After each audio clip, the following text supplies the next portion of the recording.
What's up? I am driving back from Austin, heading back towards Dallas. Surprise, I have a theater job. Remember when I said I was retired? Not so much. Okay, so here's the story. I went on like literally 6 auditions in New York in the month of February. The month of January, I didn't go to anything. I was like, this isn't your path anymore.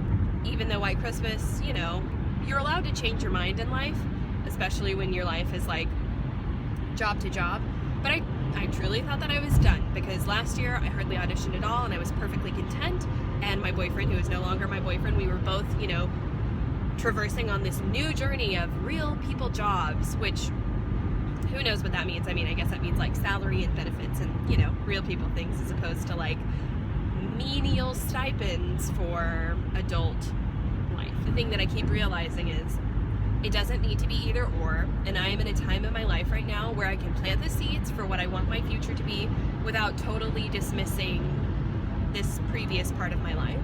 Because I really would like to live comfortably. I would really like to someday buy an apartment in Manhattan. No, someday I might not want to live with 3 other people. Where I feel very close to being done with just being like a kid with a lot of pluck and potential. I'm not really interested in that anymore, and it's not gonna be cute in a little, really soon. I'm gonna need to show some actual work and really struggle and like do the thing. So anyway, I didn't audition at all last year, and it felt great. And I had no regrets, and I didn't miss holding rooms and having my self-worth defined by other people.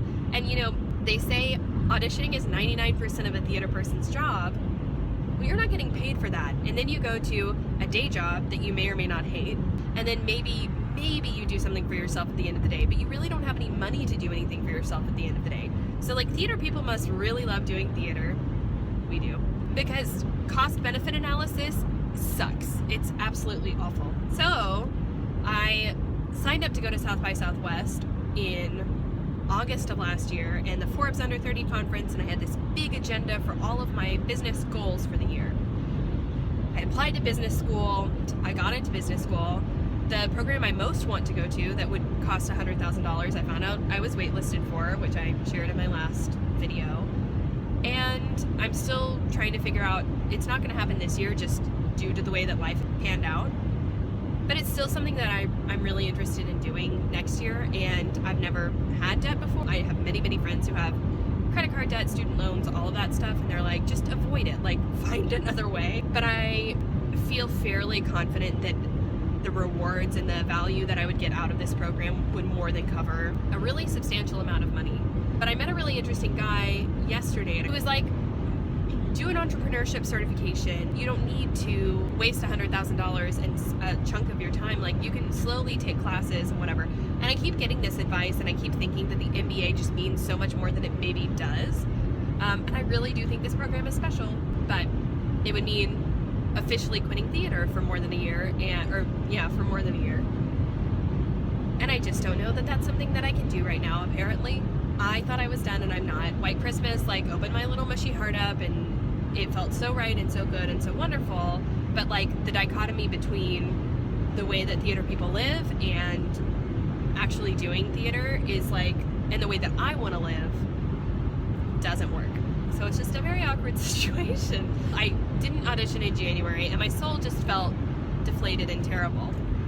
February, this dives way into personal land, but I've never really dated before, and I've been dating lots of really interesting people, and you know, I've just been like, I treated New York in a very different way than I ever had, particularly in wintertime. So I would like get out in the cold and make an effort to like feel good and confident about my appearance and take dance class and date. And I was like, Catherine, the world is kind of like not in a really healthy place right now. It's just singing and dancing. And that book that I read, The Simple Art of Not Giving a You Know What, was like, the one inalienable fact is that we're all gonna die. Everybody's gonna die, and that alone should make us really compassionate human beings, and it should also make you feel like any like super privileged problem like auditioning is scary, not feel like a real thing. Now, this was not a season where I auditioned every day and got really close to a lot of things and nothing panned out. Very bizarrely, universe, I auditioned for a month and got a job. A great job that I'm really excited to go do. Next month, I am road tripping from Dallas to Utah, and I'm going to perform for 6.5 months in a 2,000-seat amphitheater in a canyon, doing 3 shows in Rep, which is a dream. It's a dream. I'm so excited. Like, I'm so excited. And I will join the union at the end of this contract. So all of the theatrical stars hilariously aligned as soon as I publicly announced my semi-retirement from the business. So if that's not like a sign from the universe, I don't know what it is. The best part of this is I found this out literally sitting on the plane coming to Dallas for this conference for the other part of my life, the tech startup business entrepreneurial part of my life. And I spent the entire flight just being like, I have to get my life together. I'm about to live in a different state, in a different part of the country, in a different lifestyle for 6.5 months. And then I went to this conference where people were like, what do you do? And I was like, I have a fitness business. I am a media consultant. And all of these things are true. I built a fitness business that I love very dearly. I am a personal trainer. I am a self-defense instructor. As a result of building these online platforms, people found out that I do web design and voiceovers and video stuff and social media marketing, and people are using my services for that, which started the media business.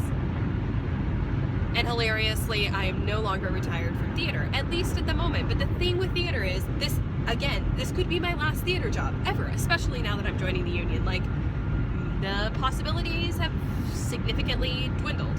However, I've turned down every straight non-union job that I've been offered in theater in the last year, and there have been like a solid handful and a half, which I feel is indicative that like it's probably time to join the union. And because there's only a certain type of theater I'm interested in working at this point. So there you have it.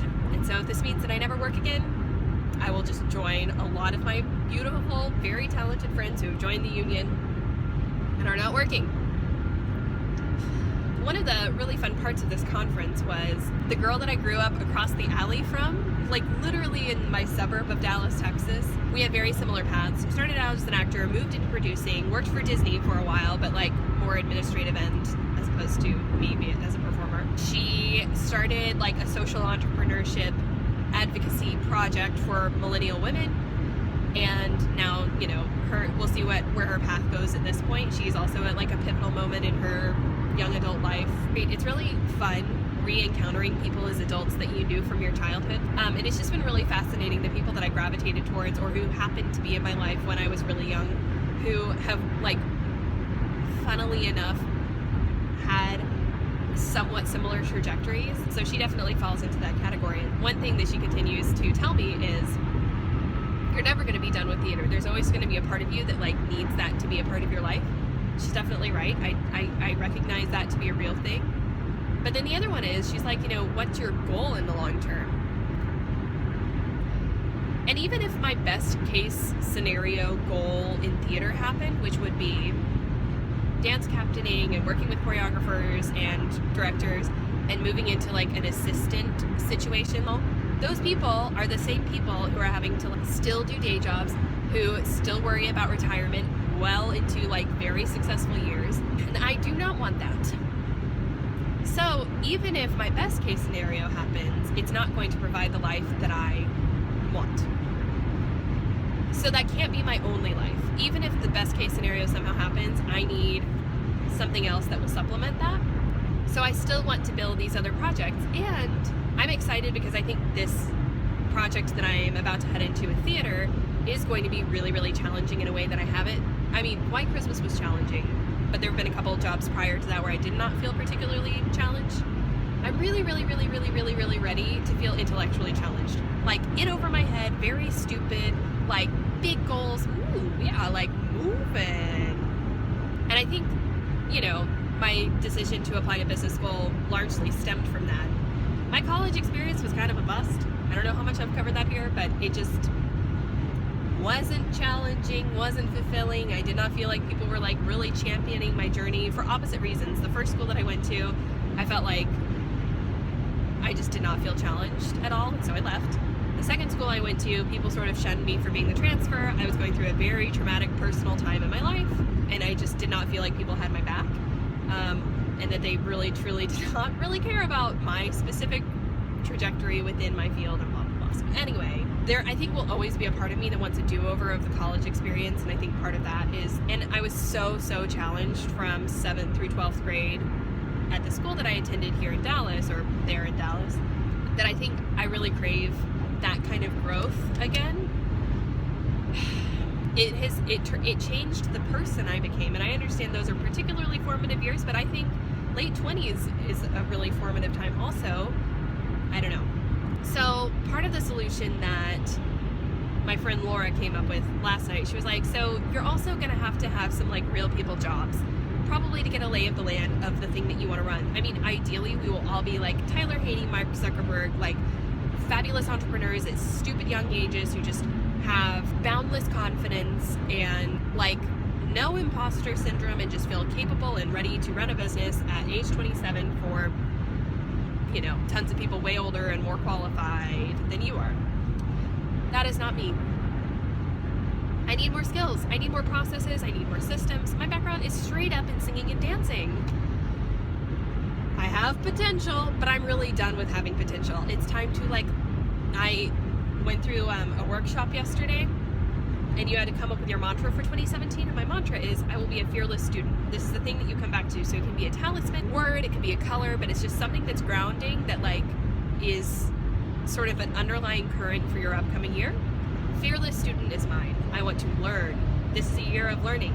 And something great that theater provides is, you know, I'm going to be wicked busy from April to July while we're opening shows. Once we open shows, I have time during the day, and my job really starts in the evening. Now, of course, there will be like understudy and brush rehearsals and things like that, but by and large, I will have tons of time at my disposal, and I will be bringing this car so I can like escape to a coffee shop, I hope, somewhere in Utah, and get a ton of work done. So this actually provides an incredible opportunity for me to really grow my business without the threat of money, because I have this theater job, my housing is provided, and it's not like I'm making like barrels, but it's certainly enough to live on where I don't have to worry about day jobbing and like soul-sucking part-time situations that I don't have any interest in doing at all. So my day job is like the best case scenario, which would be performing. After the zaniness that was fall of 2016, 2017 is panning out to be a very surprising pivot that I did not anticipate, but that I'm really excited about, and I think is going to hopefully serve both branches of my life, which is really nice. The other thing is, because I don't need to make money from these things right now, of course that would be like wonderful, but because I don't need to make money from these projects that I'm building, I can just, you know, really do them the way that I think they should be done, which is like devote lots of time and curiosity and try different things, and if they don't work, try something new. I mean, it's nice because this will really allow me a playground just to sort of really explore the possibilities of what this can be. There's a number of things that I continue to learn about the community. One is the women in the Better Body Challenge are so smart. These are really intellectual, well-educated women, and they're socially driven. Second thing that I've learned is all of them have some sort of creative bent or background. And I think intellectual artist is innately an entrepreneur, because you are in charge of your own life. You are your own boss. You are your own business. You are your own brand. I mean, there's so many skills that artists innately have to sell. Why would you do that? To sell themselves?